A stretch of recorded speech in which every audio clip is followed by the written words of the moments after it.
Vamos então a Jonas, capítulo 1. Quero que, minha vontade nesta manhã, e espero que seja a vossa também, irmos até à palavra, lermos a palavra do Senhor, irmos buscar amparo na palavra do Senhor.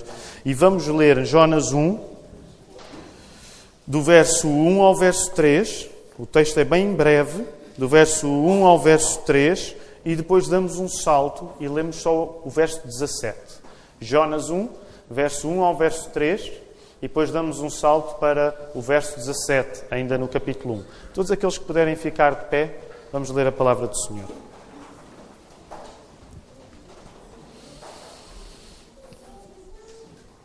Veio a palavra do Senhor a Jonas, filho de Amitai, dizendo: Dispõe-te, vai à grande cidade de Nínive e clama contra ela, porque a sua malícia subiu até mim.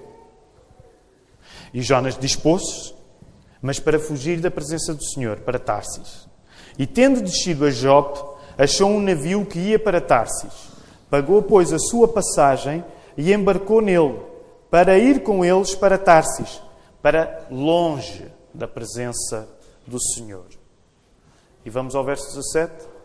Deparou o Senhor um grande peixe para que tragasse a Jonas.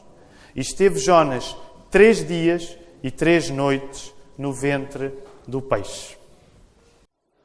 Vamos voltar à palavra, queridos irmãos. A nossa alegria no domingo passado foi muito grande. Fizemos aquilo que dá nome à denominação à qual nós pertencemos. Já pensaram? Fizemos aquilo que dá nome à denominação à qual nós pertencemos. Nós somos batistas e o nome Batista vem daquele que batiza, não é? Gostaríamos que todos os domingos pudéssemos batizar. Mas batizámos 2 pessoas, o David e a Patrícia, na semana passada, e intencionalmente deixámos o batistério aberto, porque, como já foi partilhado com alguns, provavelmente, no dia 10 de junho, no nosso aniversário, vamos voltar a fazer batismos. Se assim for, se assim acontecer, significa, nos últimos anos, o período mais breve entre um batismo e outro. Então, se Deus quiser, no dia 10 de junho, vamos voltar a fazer batismos. E quero também estender esta palavra a todos, àqueles que se estão a juntar a nós. Estamos muito abençoados com pessoas que, domingo após domingo, chegam pela primeira vez. Queremos que se sintam em casa. Se há alguém entre nós gostaria de falar acerca do batismo, então basta que no final se acerque de um dos diáconos de serviço. Aliás, os diáconos de serviço, hoje é o irmão Sérgio e o Manel. Eles, no final, eles vão estar destacados ali à saída, estão identificados. E se têm alguma questão sobre o batismo ou outra, os diáconos vão orientar-vos, ou mesmo para conversar com um dos pastores que esteja disponível. Mas queremos estar de ouvidos abertos para todos os vossos anseios, sobretudo aqueles que têm a ver com aquilo em que nós acreditamos. O que é que a Bíblia nos manda fazer quando acreditamos em Jesus? É verdade que só durante um período curto do ano nós geralmente planeamos uma preparação para o batismo, mas durante todo o ano nós estamos prontos para preparar pessoas para o batismo. É a coisa mais importante que pode acontecer na nossa vida, porque é o símbolo de que Jesus nos salvou. Portanto, também se querem apenas espreitar o batistério, também são bem-vindos, podem vir espreitá-lo, ver como é que ele funciona. Ele está aberto e estará aberto então até dia 10 de junho. Nós estamos quase a terminar, não será hoje, será no próximo domingo, esta série de mensagens sobre a Reforma Protestante. Levou-nos quase 4 meses. Aliás, no cartaz dizia de janeiro a março, mas já repararam, estamos em abril e a série continuou. Há sempre uma ligeira derrapagem, é uma coisa bem portuguesa. O plano é assim, mas derrapa-se um bocadinho. Mas durante estes meses, porque este ano é o ano que se comemoram 500 anos da Reforma Protestante e porque nós somos uma igreja desavergonhadamente protestante, fazemos parte disto que aconteceu há 500 anos na Alemanha e depois se espalhou a toda a Europa. E um dos assuntos incontornáveis, quando se fala sobre reforma protestante, temos falado dele vez após vez, é o facto dos protestantes, dos cristãos evangélicos, dos batistas, colocarem no centro do culto a palavra de Deus. Não é? E hoje o assunto também está relacionado com isto, Mas hoje o plano é nós entendermos que a centralidade da palavra deu origem a uma revalorização da adoração. Muito importante para nós esta manhã. O facto de a palavra estar no centro provocou com que os cristãos evangélicos, que seguiram atrás daquela revolução feita por Martinho Lutero, passassem a revalorizar a adoração, a revalorizar o louvor. Sabem, se nós recuarmos 500 anos, nós entendemos que a adoração nas igrejas medievais era uma coisa bem complicada. E nesse sentido, a revolução que Lutero fez com que a adoração passasse a ser no culto um elemento muito menos tímido.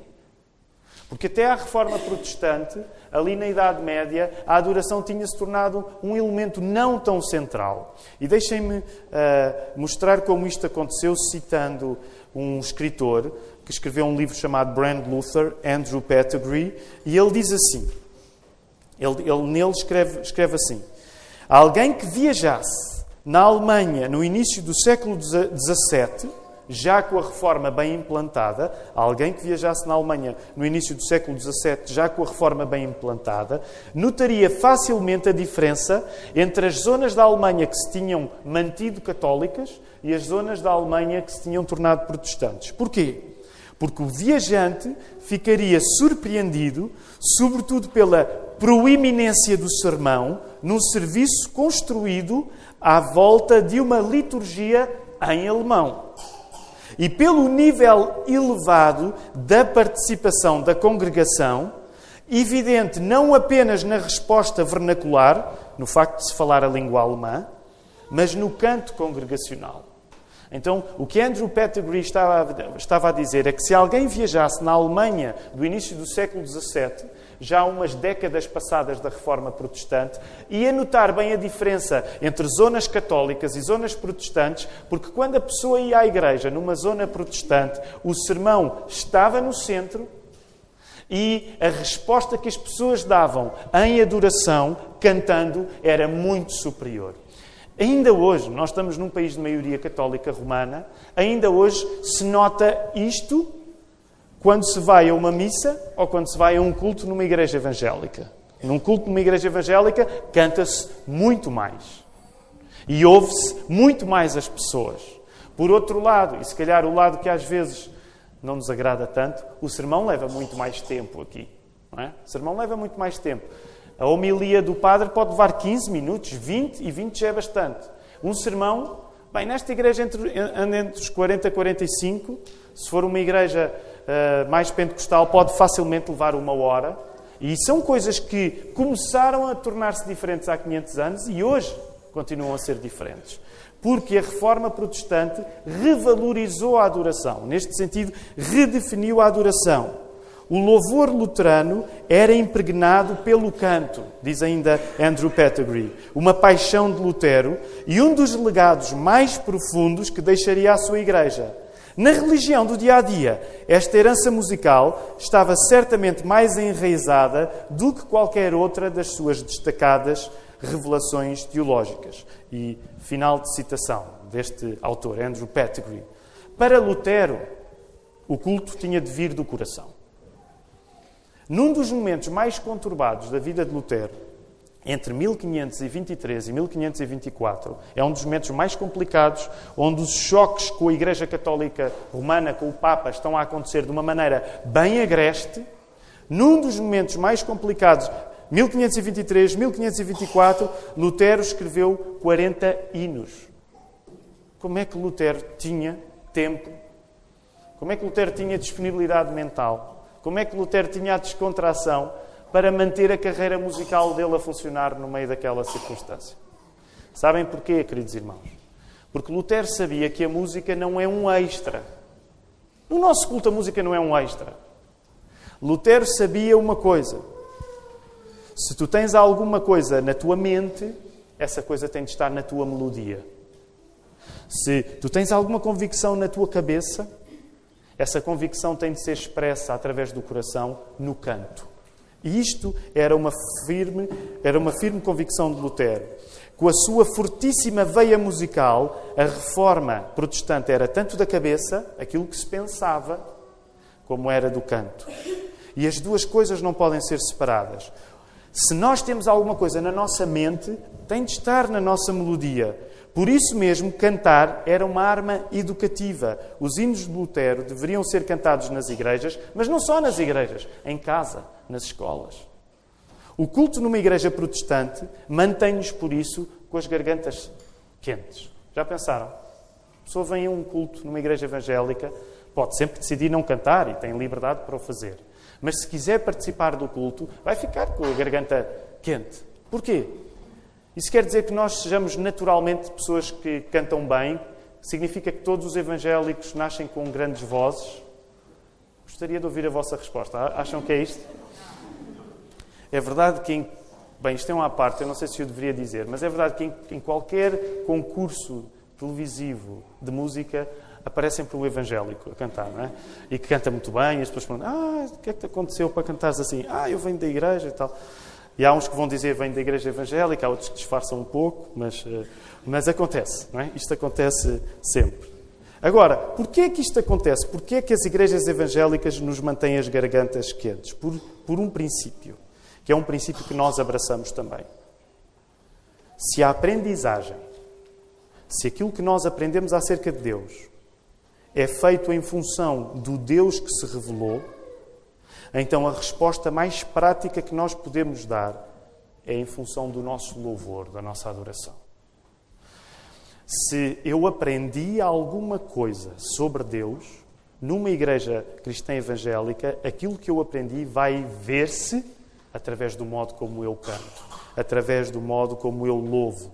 Nesse sentido, e ao contrário do que muitas vezes se diz sobre os protestantes, que eles são muito racionalistas. Os protestantes são muito racionalistas, abrem a Bíblia, é só explicar a Bíblia, não há espaço para outra coisa que não a razão. Isso não é verdade. É verdade que nós estudamos o texto, aqui estou eu a tentar fazê-lo, já vou voltar a Jonas, estou a fazer uma curvazinha, mas se há coisa que o culto protestante quer ser, não é um culto puramente racionalista, mas um culto onde o cérebro está ligado ao coração.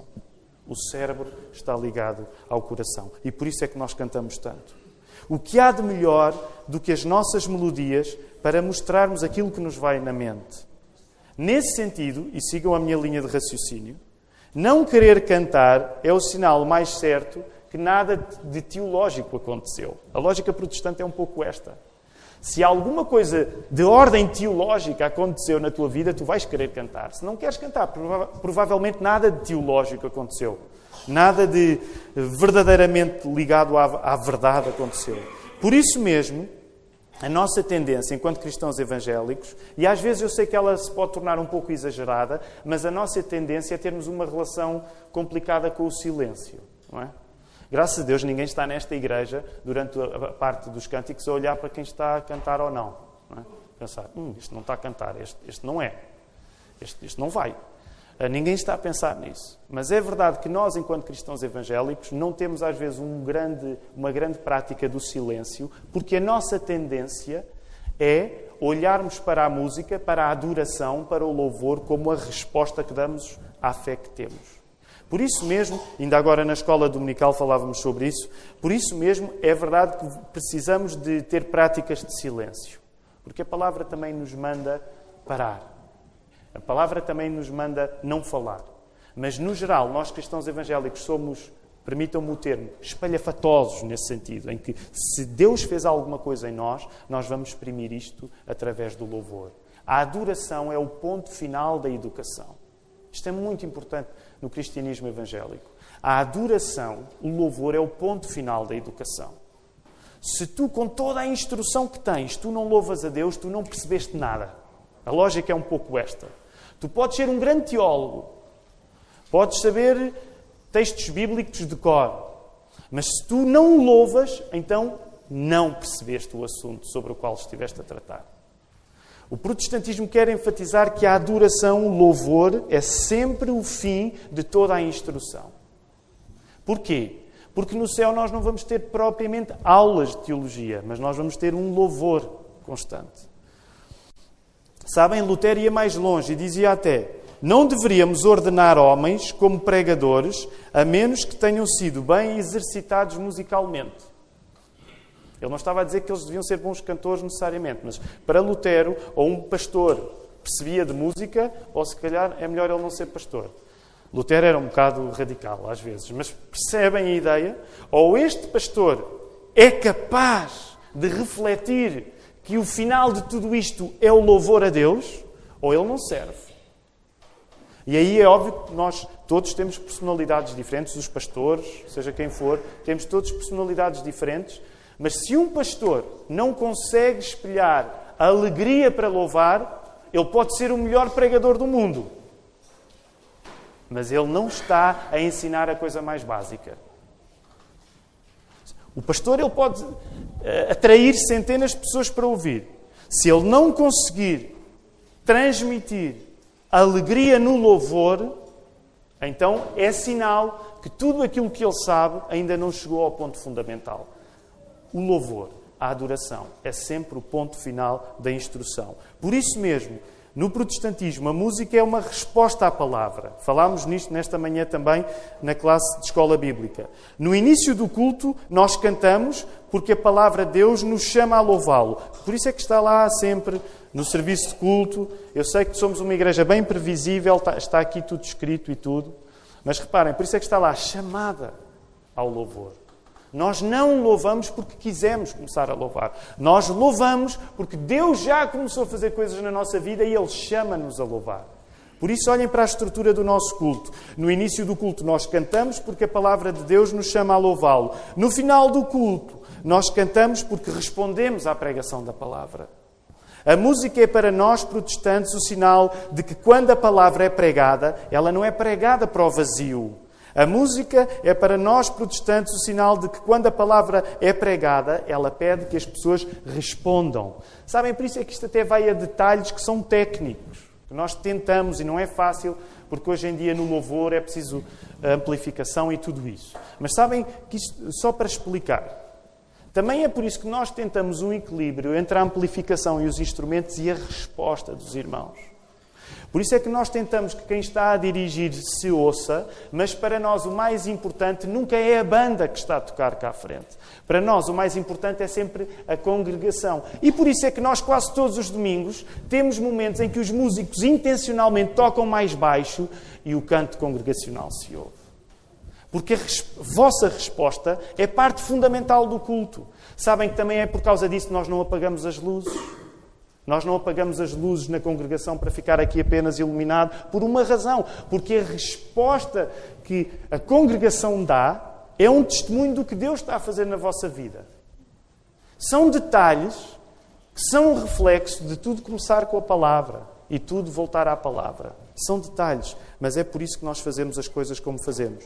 Neste sentido, a resposta que as pessoas dão à palavra é avaliada naquilo que elas cantam.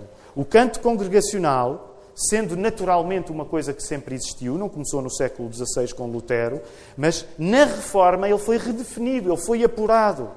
E tudo isto contribuiu para uma nova estética. E eu quero avançar rápido, porque quero voltar ao texto em Jonas e não quero que o sermão seja demasiado longo, mas quero apenas falar numa questão que é importante, que é uma nova estética que se criou na Reforma Protestante, pelo facto da palavra estar no centro.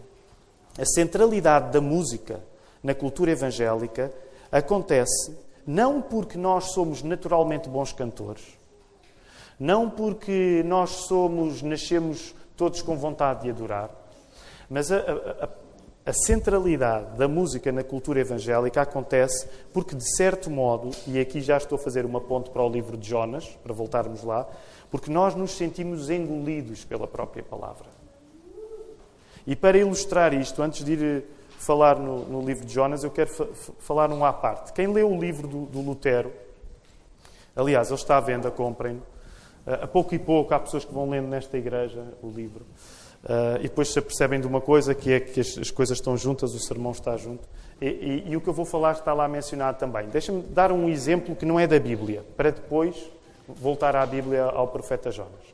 Para dar um exemplo de como nós podemos falar de uma nova estética protestante, uma nova maneira de olhar para a arte que nasceu por causa da Reforma Protestante. Conhecem o Lewis Carroll? o escritor da Alice no País das Maravilhas. Ele era diácono. Portanto, ele era um diácono. No livro está erradamente a dizer que ele era pastor, mas é daqueles erros que a pessoa escreve e mais tarde já o livro estava publicado e com erro. Mas ele era um diácono. Agora, quantos de vocês já leram Alice no País das Maravilhas? Sem vergonha, eu já li, amei. Okay? Quem é que já leu Alice no País das Maravilhas? Este é um dos problemas espirituais mais graves da nossa igreja. Só as meninas leem Alice no País das Maravilhas. E eu também só li o ano passado a Alice no País das Maravilhas. Mas deixem-me dizer, a Alice no País das Maravilhas, vou só lembrar a história, é uma história que devia ser dada nas escolas, mas começa mais ou menos assim. Eu já vou pregar a palavra, ok? Eu vou voltar à palavra, só aqui fazer um à parte, para dar um exemplo da centralidade da palavra e na nova estética protestante que aí veio. O livro da Alice, a Alice está muito chateada, porque está a ler um livro que não tem figuras, não tem desenhos, não tem bonecos. E ela está muito aborrecida com esse livro. E está aborrecida no certo sentido, ela está a queixar-se de literatura. Que seca estar a ler livros. E de repente passa um coelho com um relógio e que vai atrasado. Não sei se lembram, não é? Passa o coelho com o relógio que está atrasado. E a Alice vê o coelho. Não é todos os dias que nós vemos coelhos com o relógio a passar à nossa frente. E a Alice vai atrás do coelho e o coelho mete-se numa toca, num buraco, e a Alice segue o coelho. E quando ela é engolida, portanto, ela cai no buraco onde o coelho desapareceu, e nessa altura, alguns terão visto o filme da Disney. Nessa altura, e o filme da Disney ajuda também a perceber isso, ela é como que engolida por uma biblioteca, porque há um buraco onde ela vai descendo e o buraco tem estantes de livros. Agora percebam, aqui uma analogia que eu quero fazer para passar da Alice no País das Maravilhas para o livro de Jonas. A Alice queixou-se da seca que a literatura era. E o que é que a literatura fez? Ah, é? Então nós vamos te engolir. A Alice foi engolida por uma biblioteca. E a partir do momento em que ela é engolida pela biblioteca, ela passa a estar no País das Maravilhas, onde qualquer coisa pode acontecer. Então, o que o Lewis Carroll está a fazer é uma história onde, olha, que se tu achas que ler é uma seca, se tu achas que a palavra é uma seca, espera até a palavra te engolir.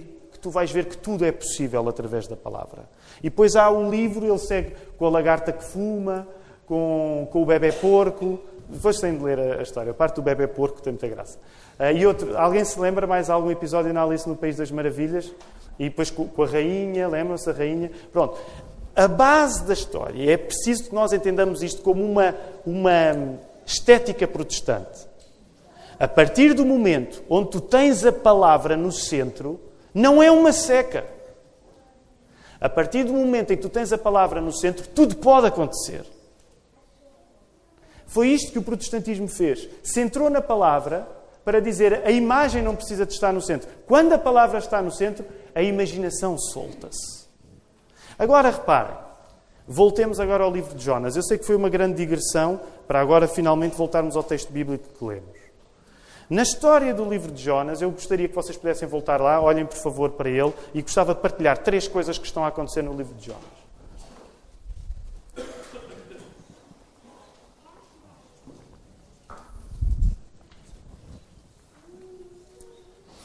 Lembrem-se, num certo sentido, quando vos falava na Alice do País das Maravilhas, funciona como uma espécie de reedição da história do profeta Jonas na barriga do peixe. Porquê? Jonas não queria pensar no mundo à volta dele, neste caso na cidade de Nínive, que era a capital do cruel Império Assírio, e Deus fez com que Jonas fosse parar ao centro desse mundo, a Nínive outra vez, à boleia da barriga de um peixe. Da mesma maneira, a Alice, que estava cansada de livros sem ilustrações, caiu para um buraco revestido de prateleiras de livros, como que engolida por uma biblioteca. Quer Jonas, quer a Alice no País das Maravilhas, fogem da palavra, mas a palavra come-os, devolvendo-os a uma relação restaurada com a realidade. Quer Jonas, quer a Alice, percebem que a palavra não é aquilo que nós fazemos para nos distrairmos da realidade. Se nós vamos à palavra para nos distrair, de facto vai ser uma seca. Mas a palavra não serve para nós nos distrairmos da realidade. A palavra serve para nós sabermos o que a realidade é. Nós não lemos para nos distrairmos da realidade. Nós lemos para saber o que a realidade é. É por isso que a Bíblia está no centro. Porque a Bíblia é onde nós vamos saber o que a realidade é. Na Bíblia, os verdadeiros adoradores, nesse sentido, não são por escolha, mas são por engolimento. E este é o título deste sermão. Os verdadeiros adoradores são pessoas engolidas pela palavra. Elas foram engolidas pela palavra. O facto de nós, cristãos evangélicos, cantarmos muito não é porque cantamos muito bem. O facto de nós, evangélicos, sermos tão centrados na palavra não é porque somos todos intelectuais. O facto de nós, cristãos evangélicos, sermos centrados na palavra é porque, de certo modo, a palavra nos engoliu. A palavra tragou-nos. E Jonas ajuda-nos a explicar isso. 3 coisas que quero partilhar convosco. Reparem, primeiro verso aí do livro de Jonas, capítulo 1. Primeira coisa que quero partilhar convosco a partir de Jonas. Tudo começa com a palavra e tudo termina com a palavra.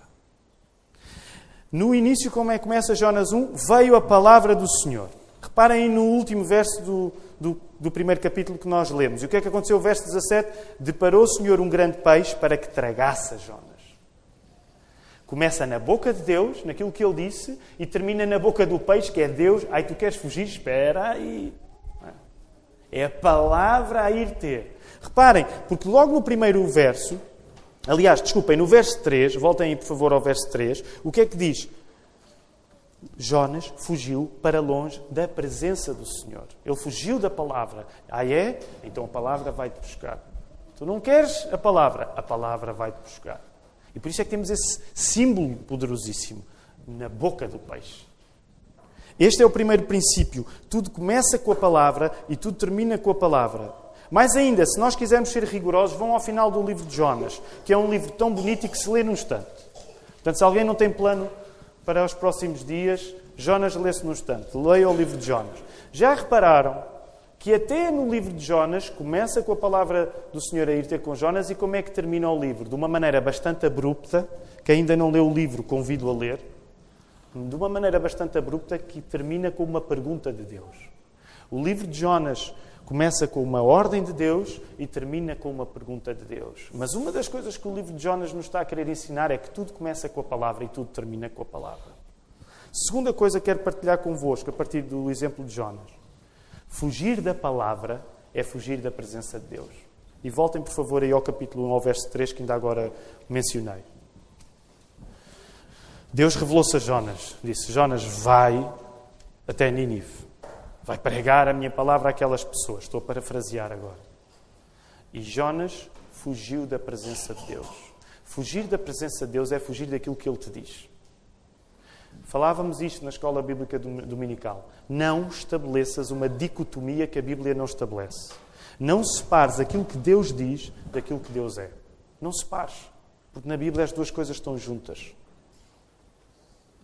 Não separes aquilo que a Bíblia é daquilo que Deus é. Claro, deixar bem claro, a Bíblia não é Deus. Mas a Bíblia, sendo a revelação de Deus, ela significa, na tua vida, o lugar onde Deus está presente. A Bíblia não é Deus, mas sendo a revelação de Deus, a Bíblia deve significar na tua vida o lugar onde Deus está presente. Agora reparem, para nós pensarmos sobre aplicarmos isto à nossa vida. Primeira coisa, ainda agora, quando falava, tudo começa com a palavra e tudo termina com a palavra. Vamos tentar transpor isto para o nosso dia-a-dia. Sabem, nós, cristãos evangélicos, não somos muito pessoas de rituais. Nós até somos um bocado desconfiados dos rituais. O protestantismo trouxe uma certa desconfiança de tudo aquilo que pode se tornar um hábito que não seja devidamente alicerçado na palavra. Mas sabem, os nossos hábitos acabam por revelar as coisas que nós queremos. Não é? É isto que temos estado a estudar nesse livro, no Aconselhamento Familiar, do James K. A. Smith. Deixa-me dizer-te, se tu tomares o princípio de que tudo começa com a palavra e termina com a palavra, não será estranho que queiras começar o teu dia a ler a palavra e terminar o teu dia a ler a palavra. Atenção, eu não vos estou a dar uma regra, ninguém se salva pelas regras, mas o que eu vos estou a dizer é uma coisa diferente. Se tu acreditares que tudo começa com a palavra e tudo termina com a palavra, não será estranho para ti que queiras que no teu dia-a-dia o mesmo seja afirmado. Porque tu vais passar a ter uma noção daquilo que o teu dia é e vais querer colar o que o teu dia é àquilo em que tu acreditas acerca do teu dia. E, portanto, tu vais começar a pensar, se calhar a melhor maneira de eu começar o dia é ler a palavra. E se calhar vais começar a pensar, se calhar a melhor maneira de eu terminar o meu dia é ler a palavra. Agora, reparem, eu não estou a pregar uma regra. O que eu estou a dizer é que não vai ser estranho que tu queiras fazer isto se tu acreditares naquilo. Se tu acreditares que tudo começa com a palavra e termina com a palavra, não vai ser estranho que na tua vida tu coreografes esse mesmo princípio. Voltando ao segundo princípio, não vai ser estranho que tu rejeites e bem a dicotomia entre Deus e a sua revelação. Sabem, isto é uma coisa que de facto me preocupa no meio evangélico. Eu vejo demasiadas pessoas a assumirem a dicotomia entre saber Bíblia e depender de Deus. E já falámos nisto ainda agora na Escola Bíblica Dominical e eu gostaria de voltar a dizer. Se tu sabes a Bíblia e não a praticas, não é sinal que sabes a Bíblia, é sinal que de facto não sabes uma coisa que julgas saber. E o apóstolo Tiago era muito severo a condenar pessoas que faziam da fé deles uma razão para não se transformarem. E o que é que ele disse lá? Essa fé é morta. Ele não estava a dizer que nós nos salvamos pelo que fazemos, mas estava a dizer que se tu vives de uma maneira onde dizes que acreditas coisas, mas essas coisas não mudam a tua maneira de viver, essa fé é dos demónios, porque isso até os demónios fazem. Eles acreditam em Deus. Portanto, onde eu quero chegar aqui, voltando um pouco atrás, é não aceites uma dicotomia entre aquilo que Deus revela, e tu sabes, e aquilo que vives. Reconhece que muitas vezes sabes coisas e ainda não consegues agir sobre elas. Pede ajuda a Deus para isso. Mas não separes aquilo que Deus é daquilo que Deus diz. Por isso mesmo, eu não percebo esta moda de pastores evangélicos a queixarem-se de pessoas que leem demasiado a Bíblia. Nós não somos só uma igreja de doutrina. O que é que se quer dizer? É que se não somos uma igreja de doutrina, não somos uma igreja onde a palavra está no centro. Percebem? É uma dicotomia que nós devemos rejeitar, porque na Bíblia aquilo que Deus é significa a presença de Deus. E Jonas fugiu das duas coisas. Terceira e última coisa que quero partilhar convosco. A história de Jonas é uma versão precoce e partida da história de Jesus. A história de Jonas é uma versão precoce e partida da história de Jesus. Em Mateus 16:4, Jesus disse a uma multidão que lhe pedia um sinal, que sinal nenhum se lhe daria a não ser o sinal de Jonas. Lembram-se desse episódio? Sabem, Jesus estava no auge. Tinha feito uma multiplicação de pães e de peixes. E o que é que Jesus pensou? Vou insistir. Fez uma segunda multiplicação de pães e de peixes. E o que é que as pessoas querem? Querem levar Jesus lá para cima. E pedem-lhe um sinal. E Jesus corta-se esse sinal. Eu não vou dar nenhum sinal senão o sinal de Jonas. Como é que os estudiosos da Bíblia interpretam isto? Interpretam precisamente nesta questão que nós lemos no verso 17 do capítulo 1 de Jonas. Nestes 3 dias e 3 noites. Já pensaram nisso? Esta expressão 3 dias e 3 noites. Esta expressão 3 dias e 3 noites ganhou um eco especial para nós após a Páscoa, após a morte do Senhor Jesus. Portanto, nesse sentido, nós podemos dizer que Jonas antecipou Jesus, mas numa versão incompleta e incapaz. Jonas antecipou Jesus, mas numa versão completa e incapaz. Jonas prega a salvação, obrigado. Já pensaram nisso? Deus obrigou a que Jonas tivesse de pregar a salvação. E a prova, e não vou aprofundar muito agora, leiam o livro de Jonas para saber, a prova é que até ao fim, Jonas não se mostra com vontade de amar aquilo que tinha pregado aos ninivitas. Jonas pregou a salvação, obrigado. Mas Jesus, voluntariamente, é a própria salvação. Jonas pregou a salvação, obrigado. Mas Jesus, voluntariamente, é a própria salvação. Ainda há uma semana nós lembrámos isto. Até naquele momento em que Jesus disse, Senhor, se for possível, afasta de mim este cálice. Mas o que é que ele diz? Mas não seja feita a minha, mas a tua vontade. Jesus colocou a sua vontade a favor da vontade do Pai. Sabem? Era esta parte que Jonas devia ter chegado e não chegou. Era esta parte que Jonas devia ter dito e não disse. Senhor, não me apetece, olha, até me apetecer que tu arrasasses com esta Nínive de uma maneira que eu pudesse ver. Primeira fila para um disaster movie, não é? Para um filme de desgraça. Aqui, primeira fila. 3D. Era isso que me apetecia. Senhor, mas não seja feita a minha vontade, mas a tua. E foi essa oração que Jonas não orou. Sabem, é essa oração que nós muitas vezes não oramos e devíamos orar. Número 1, a reconhecer que desejar a vontade de Deus não é fácil. Mas sabem, isso é uma das coisas que nos prejudica. Todos nós somos atraídos por uma ideia de não, eu vou tentar demonstrar que sou uma pessoa tão espiritual que quero sempre que a palavra de Deus seja feita. Não, não queres. Porque se nem Jesus, naquela altura, se nem Jesus, se até Jesus reconheceu que a vontade dele era de que o cálice fosse poupado, como é que eu vou tentar... eu sou sempre a favor que Deus faça a sua vontade. Não, não és. Tu deves ser a favor de confessar, como Jesus confessou. E sendo que Jesus não pecou. Mas confessar quando não tens a vontade. Que Deus faça a sua vontade e diz assim, mas seja feita a tua. Já viram que grande parte das vezes o nosso esforço é racionalizar de uma maneira em que eu possa dizer, mas eu quero que Deus faça a sua vontade. Então o nosso esforço é querer provar aos outros que nós somos melhores do que somos. Em vez de aproveitarmos e dizer, Senhor, esta tua vontade tu estás a demonstrar, eu não sei onde é que tu vais chegar com isto.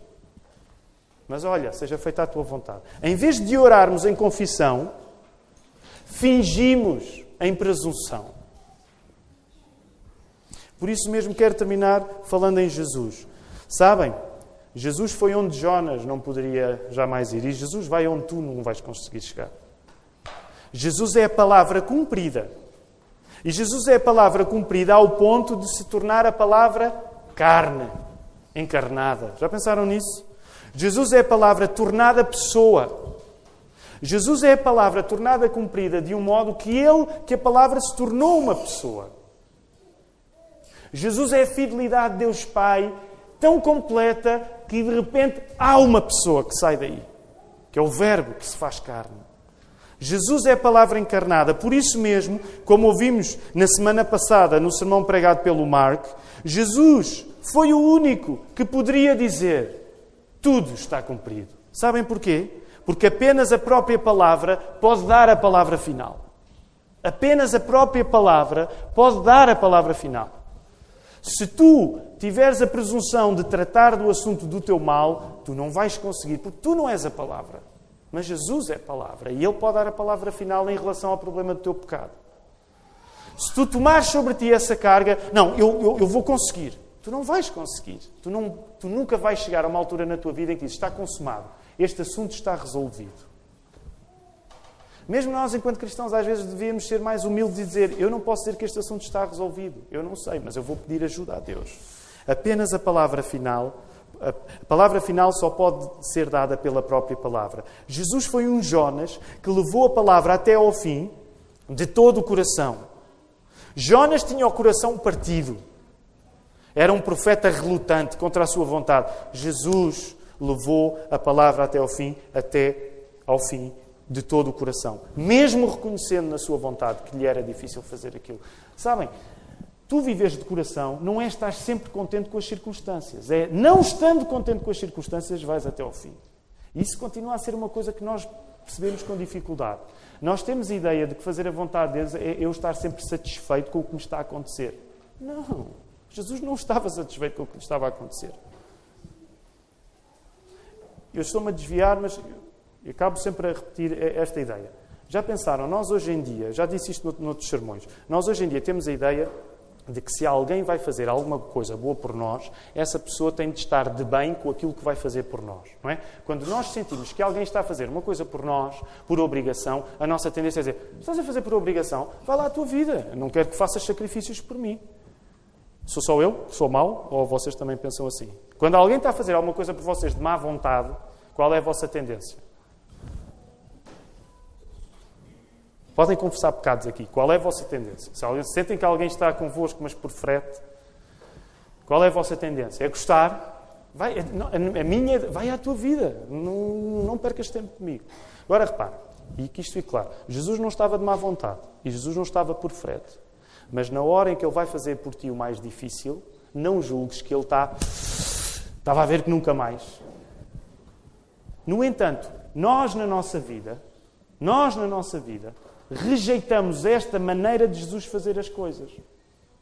Porque nós fazemos depender as nossas atitudes na nossa vida de estarmos completamente conciliados emocionalmente com elas. Se Jesus não estava completamente conciliado emocionalmente para fazer aquilo que precisava fazer para te salvar, como é que tu te podes dar ao luxo de viveres a fazer apenas as coisas que te apetece fazer?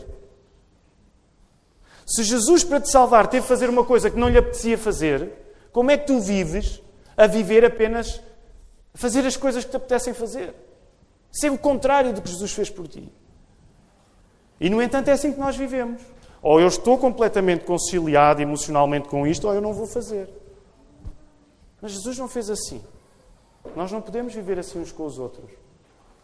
Jesus sentiu em si a vontade quebrada, mas ele expôs-se ao Pai. Ele foi onde Jonas não foi. Sabem o que é que o livro de Jonas nos está a dizer a todos? Nós somos Jonas. A nossa tendência, sabem, quando nós lemos o livro de Jonas, a nossa tendência é pensar, nós somos os ninivitas. Erro. Erro. O livro de Jonas está a dizer, tu és Jonas. Porque até quando queres fazer a vontade de Deus, muitas vezes fazes por obrigação. Não tens o teu coração na vontade de Deus. É que é fácil querer ser os ninivitas. Porque por um lado nós damos um ar assim de humildade, porque reconhecemos que erramos, mas depois arrependemos. Só que o livro de Jonas está lá para nos pegar nos colarinhos e dizer, tu és Jonas. Tu muitas vezes fazes a vontade de Deus porque não tens alternativa, és obrigado. Tu olhas para a salvação dos outros como uma coisa que é imerecida. E sabem, é imerecida mesmo. E era isso que Jesus estava a ensinar a Jonas. Mesmo que Jesus ainda não tivesse encarnado. E é aqui que eu vou terminar. Já disse que ia terminar e não terminei. Jesus foi o Jonas que levou a palavra até ao fim de todo o coração. Jesus consegue o que Jonas não consegue. E sejamos sinceros, Jesus consegue aquilo que nós não conseguimos. Se colocarmos em nós o peso de cumprirmos a nossa própria palavra, nós não vamos conseguir. Já pensaram nisso? De cada vez que nós dizemos uma coisa, nós não conseguimos cumprir inteiramente aquilo que dizemos. Não conseguimos. Isso não é um sinal que não devemos dizer as coisas que dizemos. Mas é um sinal que nós estamos partidos como Jonas de uma maneira que não conseguimos cumprir a nossa palavra. Nós somos incapazes para dar corpo ao que dizemos. Mas imaginem, se nós formos amparados pela própria palavra, que é o que Jesus é, a própria palavra encarnada, pode ser-nos dado o poder de darmos corpo a todas as palavras em que cremos. Jesus, que é a palavra feita carne, é o único que pode dar corpo às palavras que tu queres cumprir e não consegues. E é aqui que eu quero terminar, com uma afirmação clara de esperança, enquanto os músicos voltam para podermos terminar respondendo à palavra.